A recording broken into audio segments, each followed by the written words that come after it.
तो आज की इस नई और काफी रोमांचक गहन चर्चा में सभी का बहुत बहुत स्वागत है। हाँ बिल्कुल। और आज का विषय सच में मतलब बहुत ही दिलचस्प होने वाला है। एकदम।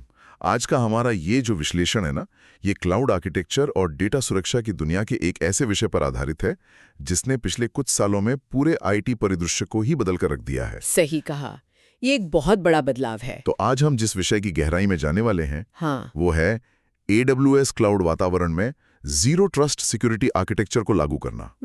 जीरो ट्रस्ट, ये शब्द आजकल हर जगह सुनने को मिलता है। बिल्कुल। और इस पूरी बातचीत के लिए हमने क्लाउड सिक्योरिटी, आधुनिक नेटवर्क आर्किटेक्चर और AWS के जो व्हाइट पेपर्स हैं उनसे जुड़े कई बेहतरीन रिसर्च आर्टिकल्स का गहराई से अध्ययन किया है। हाँ, और उन स्रोतों में बहुत ही व्यावहारिक जानकारी दी गई है। देखते आ रहे हैं वे आधुनिक क्लाउड नेटिव वातावरण में आकर अचानक विफल क्यों हो जाते हैं। और उससे भी अहम बात, हाँ, सबसे महत्वपूर्ण बात यह है कि कैसे जीरो ट्रस्ट के सिद्धांतों को AWS की नेटिव सेवाओं के साथ जोड़कर एक ऐसा आर्किटेक्चर तैयार किया जा सकता है जो खतरों के प्रति लचीला हो। बिल्कुल। अगर मैं अपनी आम बोलचाल की भाषा में एक एनालॉजी दूं तो पारंपरिक नेटवर्क सुरक्षा एक किला और खाई यानी कासल एंड मॉट मॉडल की तरह हुआ करती थी। हाँ, वो पुराना तरीका जहां एक बार आप गेट के अंदर आ गए तो सब कुछ आपका है। मतलब अगर आपने एक बार फायरवॉल पार कर ली तो सिस्टम मान लेता था कि आप भरोसेमंद हैं। और यहीं पर सबसे बड़ी समस्या शुरू होती है। लेकिन आज की क्लाउड वातावरण में जहां हजारों कंटेनर्स और माइक्रो सर्विसेज कुछ ही सेकंड्स के लिए स्पिन अप होती हैं और फिर नष्ट हो जाती हैं, वहां वो पुराना किले और खाई वाला मॉडल पूरी तरह से बेमानी हो चुका है। देखिए, ये एक बहुत ही सटीक अवलोकन है। क्योंकि क्लाउड में कोई एक स्पष्ट परिधि या कहें पेरीमीटर बची ही नहीं है जिसे सुरक्षित किया जा सके। एकदम सही बात है। जब बुनियादी ढांचा मतलब इंफ्रास्ट्रक्चर कोड के रूप में डिप्लॉय हो रहा हो और संसाधन दुनिया भर में फैले हों तो नेटवर्क की कोई भौतिक सीमा नहीं रह जाती। हाँ, कोई फिक्स्ड बाउंड्री नहीं है। और यहीं पर फॉरेस्टर रिसर्च द्वारा शुरू किया गया जीरो ट्रस्ट मॉडल एक बड़ा बदलाव, एक पैराडाइम शिफ्ट लेकर आता है। फॉरेस्टर का वो प्रसिद्ध मॉडल। हाँ, इस मॉडल का मूल सिद्धांत यह नहीं है कि नेटवर्क को कैसे सुरक्षित रखा जाए, बल्कि यह है कि चाहे कोई नेटवर्क के अंदर हो या बाहर, किसी पर भी अपने आप भरोसा मत करो। मतलब कोई डिफॉल्ट ट्रस्ट नहीं। बिल्कुल। हर एक रिक्वेस्ट, चाहे वो पब्लिक इंटरनेट से आ रही हो या किसी अंदरूनी VPC यानी वर्चुअल प्राइवेट क्लाउड के भीतर से, डिफॉल्ट रूप से अविश्वसनीय मानी जाती है। ये सुरक्षा का एक बेहद आक्रामक और सच कहूं तो आधुनिक दृष्टिकोण है ना? ये इस धारणा को पूरी तरह खत्म कर देता है कि अगर कोई एंटिटी फायरवॉल के अंदर है तो वो सुरक्षित है। जीरो ट्रस्ट में भरोसा कोई स्थायी चीज नहीं है। तो इसे बार बार साबित करना पड़ता है। हाँ, इसे हर एक ट्रांजैक्शन के लिए, हर एक एक्सेस रिक्वेस्ट के लिए बार बार साबित करना पड़ता है। तो सबसे पहले इसी मुख्य समस्या की परतें खोलते हैं कि पारंपरिक मॉडल क्लाउड में क्यों धराशायी हो जाते हैं। ये समझना बहुत जरूरी है। रिसर्च पेपर स्पष्ट रूप से इशारा करते हैं कि ऑन प्रेमाइसिस सिस्टम्स के लिए जो पेरीमीटर आधारित मॉडल बने थे वे स्टैटिक IP एड्रेसेस और फिक्स्ड सर्वर्स पर निर्भर थे, जो कि क्लाउड में मतलब AWS में तो बिल्कुल नहीं होते। बिल्कुल नहीं। AWS में एक ऑटो स्केलिंग ग्रुप मिनटों में 100 नए EC2 इंस्टेंस बना सकता है और फिर उन्हें खत्म भी कर सकता है। हाँ, वो सब डायनामिक है। तो जब कोई स्पष्ट सीमा है ही नहीं तो उस सीमा पर फायरवॉल लगाने का कोई तुक नहीं बनता। इसीलिए अब ये माना जाने लगा है कि आइडेंटिटी ही नया पेरीमीटर है। और इसी आइडेंटिटी आधारित सुरक्षा को लागू करने के लिए जीरो ट्रस्ट 3 बहुत ही ठोस सिद्धांतों पर काम करता है। 3 मुख्य सिद्धांत। सुनने वालों के लिए ये जानना बहुत रोचक होगा। यहाँ जो बात सबसे आकर्षक है वो ये है कि ये सिद्धांत बहुत ही व्यवहारिक है। इसमें सबसे पहला है स्पष्ट रूप से सत्यापित करें, यानी वेरीफाई एक्सप्लिसिटली। वेरीफाई एक्सप्लिसिटली तो इसका मतलब सिर्फ पासवर्ड डालना नहीं है। बिल्कुल नहीं। सिर्फ एक बार यूजर नेम और पासवर्ड डालकर सेशन टोकन प्राप्त कर लेना अब काफी नहीं है। हर एक API कॉल पर कॉन्टेक्स्ट को जांचना जरूरी है। कॉन्टेक्स्ट मतलब यूजर किस हालात में है। हाँ, यूजर की पहचान क्या है, वो किस लोकेशन से लॉगिन कर रहा है, उसकी डिवाइस की स्थिति कैसी है, क्या उसमें कोई मैलवेयर तो नहीं है, और शायद ये भी कि वो किस डेटा को एक्सेस करना चाहता है। बिल्कुल, जिस रिसोर्स को वो एक्सेस करना चाहता है उस काम की संवेदनशीलता क्या है। इन सभी डेटा पॉइंट्स का इस्तेमाल करके ही एक्सेस का निर्णय लिया जाता है। ये बहुत ही गहन स्तर की जांच है, लेकिन यहाँ एक व्यवहारिक सवाल उठता है। हाँ, पूछिए। जीरो ट्रस्ट का दूसरा सिद्धांत है न्यूनतम विशेषाधिकार, लीस्ट प्रिविलेज, जिसका सीधा सा अर्थ है कि किसी भी यूजर, एप्लीकेशन या डिवाइस को केवल उतना ही एक्सेस दिया जाए जितना उसके विशिष्ट काम के लिए जरूरी है। सही, ये बहुत महत्वपूर्ण है। सिद्धांत रूप में तो ये अटैक सरफेस को कम करने के लिए बेहतरीन लगता है। आसान भाषा में कहें तो हमलावर के लिए रास्ते कम कर दिए जाते हैं। एकदम सही। लेकिन व्यवहारिक रूप से मतलब असल दुनिया में एक क्लाउड इंजीनियर या डेवलपर को दिन भर में दर्जनों अलग-अलग AWS सेवाओं के साथ काम करना पड़ता है। हाँ, उनका काम काफी डायनामिक होता है। तो क्या हर छोटे काम के लिए परमिशन मांगने की ये प्रक्रिया उनकी काम की गति को, डेवलपमेंट वेलोसिटी को बहुत ज्यादा धीमा नहीं कर देती? देखिए, ये एक बहुत ही जायज़ चिंता है और इंडस्ट्री में इस पे लगातार बहस होती रहती है। हाँ, न्यूनतम विशेषाधिकार लागू करने से शुरुआत में एक तरह का घर्षण या फ्रिक्शन पैदा होता है। डेवलपर्स को ये पसंद नहीं आता होगा। बिल्कुल नहीं आता। लेकिन अगर हम इसे बड़ी तस्वीर से जोड़ें तो ये समझना ज़रूरी है कि एक ओवर परमिशन्ड डेवलपर अकाउंट किसी भी संगठन के लिए सबसे बड़ा खतरा होता है। मतलब अगर उसे जरूरत से ज्यादा एक्सेस मिला हुआ है? हाँ, सोचिए, अगर उस डेवलपर का लैपटॉप कॉम्प्रोमाइज हो जाए तो हमलावर के पास पूरे क्लाउड इंफ्रास्ट्रक्चर की चाबियां आ जाती हैं। बाप रे, वो तो पूरी तरह से तबाही होगी। इसीलिए ये गति और सुरक्षा के बीच एक ट्रेड ऑफ है और इसे सुलझाने के लिए ऑटोमेशन का इस्तेमाल किया जाता है। ऑटोमेशन कैसे मदद करता है इसमें? Just in time access tools की मदद से। डेवलपर्स को हमेशा के लिए एक्सेस नहीं मिलता, उन्हें केवल कुछ घंटों के लिए जरूरी परमिशंस मिलती हैं और फिर वे अपने आप रद्द हो जाती हैं। ये तो बहुत स्मार्ट है, मतलब काम भी हो गया और सुरक्षा भी बनी रही। बिल्कुल। ठीक है, आइए इसे थोड़ा विस्तार से समझते हैं और तीसरे सिद्धांत की तरफ बढ़ते हैं, जो है सेंधमारी मानकर चलना, यानी अज्यूम ब्रीच। ये मेरा पसंदीदा सिद्धांत है। रिसर्च डेटा से ये स्पष्ट होता है कि ये महज एक तकनीकी बदलाव नहीं है, बल्कि एक मनोवैज्ञानिक बदलाव है। हाँ, माइंडसेट शिफ्ट है। ये मान लेना कि नेटवर्क में पहले से ही कोई हमलावर मौजूद है। ये सुरक्षा टीमों को एक प्रोएक्टिव यानी सक्रिय स्थिति में ले आता है। और ये बहुत जरूरी है। वे सिर्फ बाहरी हमले रोकने पर ध्यान नहीं देते, बल्कि खतरों को जल्दी पहचानने और उन्हें अलग थलग करने में जुट जाते हैं। अलग थलग करना मतलब लैटरल मूवमेंट को रोकना। एकदम सही। लैटरल मूवमेंट को रोकने के लिए सिस्टम डिजाइन किए जाते हैं। तो अगर एक वेब सर्वर हैक हो भी जाए तो हमलावर वहां से अंदर के डेटाबेस सर्वर तक आसानी से ना पहुंच सके। बिल्कुल, हमलावर को उसी जगह पर फंसा दिया जाता है। बेहतरीन। और यहीं से AWS में इन सिद्धांतों को लागू करने की जो असली वास्तुकला है, मतलब आर्किटेक्चर, वो शुरू होता है। हाँ, अब हम नेटिव AWS सेवाओं की बात कर सकते हैं। तो अगर हम आइडेंटिटी और एक्सेस मैनेजमेंट यानी IAM की बात करें तो AWS में इसे असल में कैसे लागू किया जाता है? देखिए, इसमें सबसे बड़ा नाम है AWS IAM, आइडेंटिटी सेंटर, जिसे पहले हम AWS सिंगल साइन ऑन या SSO कहते थे। SSO, ये तो बहुत आम शब्द है। हाँ, जब मल्टी अकाउंट वातावरण हो जहां सैकड़ों AWS अकाउंट्स चलाए जा रहे हों, तो अलग-अलग अकाउंट्स में यूजर्स बनाना एक सुरक्षा दुष्स्वप्न बन जाता है। मतलब मैनेजमेंट बहुत मुश्किल हो जाता है। बहुत ज्यादा।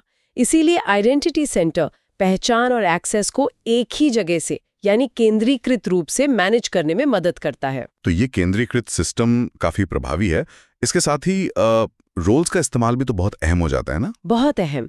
बजाय इसके कि किसी यूजर को व्यक्तिगत अनुमतियां दी जाएं, संगठन रोल बेस्ड एक्सेस कंट्रोल या RBAC का इस्तेमाल करते हैं। मतलब जॉब फंक्शन के आधार पर रोल्स दिए जाते हैं। हाँ, ये न्यूनतम विशेषाधिकार के सिद्धांत को मजबूती देता है। लेकिन यहाँ स्रोतों में कंडीशनल IAM पॉलिसीज का भी जिक्र है। ये कितना स्मार्ट है? हाँ, कंडीशनल ब्लॉक लगाना, शर्तों के आधार पर एक्सेस तय करना, जैसे दिन का कौन सा समय है, IP एड्रेस क्या है या डिवाइस किस प्रकार का है। बिल्कुल।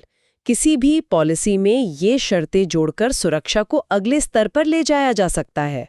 ये तकनीकी नजरिए से सच में बहुत ही शक्तिशाली है।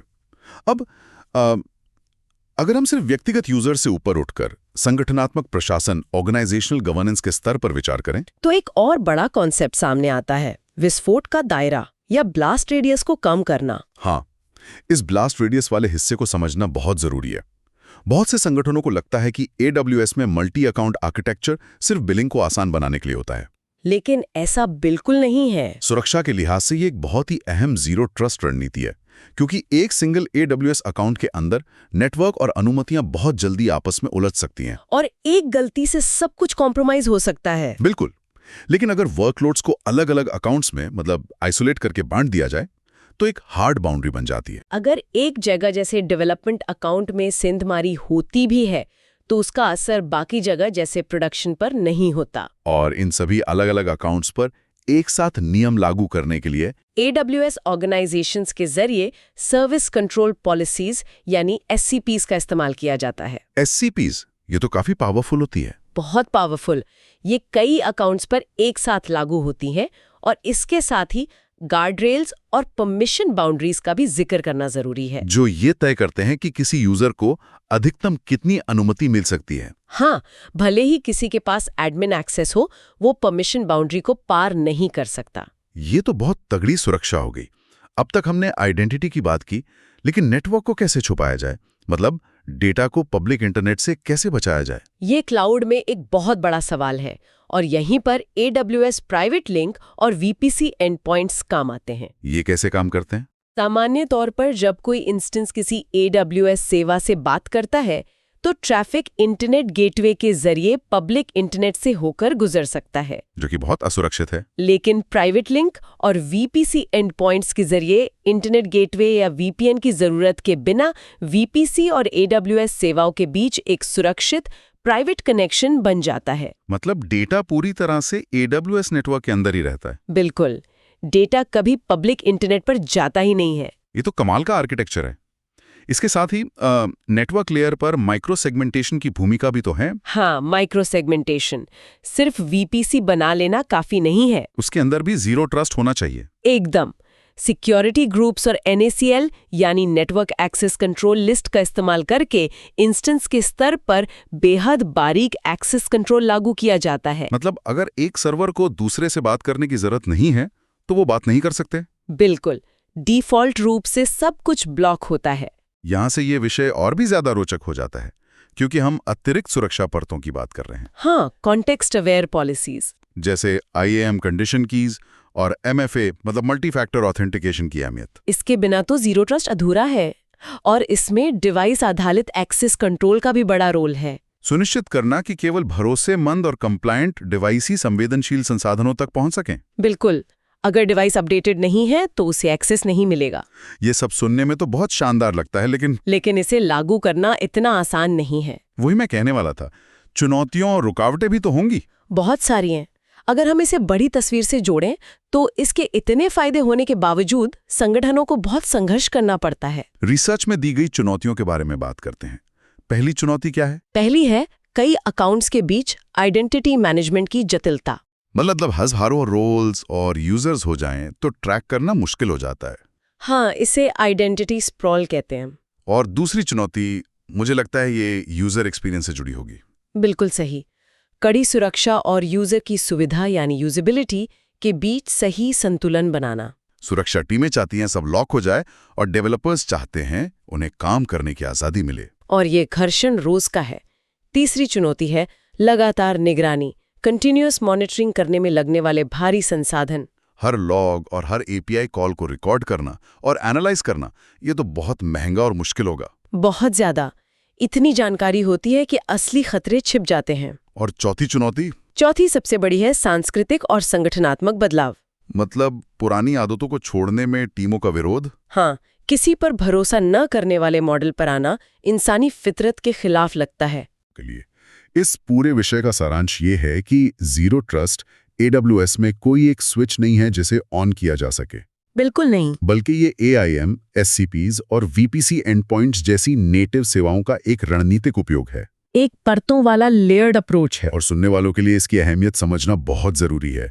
जैसे जैसे क्लाउड का विस्तार हो रहा है, जीरो ट्रस्ट सिर्फ एक IT सुरक्षा नियम नहीं रह गया है। नहीं, ये अब कंपनियों के लिए एक रणनीतिक फायदा, एक स्ट्रेटेजिक एडवांटेज बन चुका है। बिल्कुल। अब चर्चा का अंत करने से पहले स्रोत सामग्री से जुड़ी एक ऐसी बात पर विचार करते हैं जो भविष्य की ओर इशारा करती है।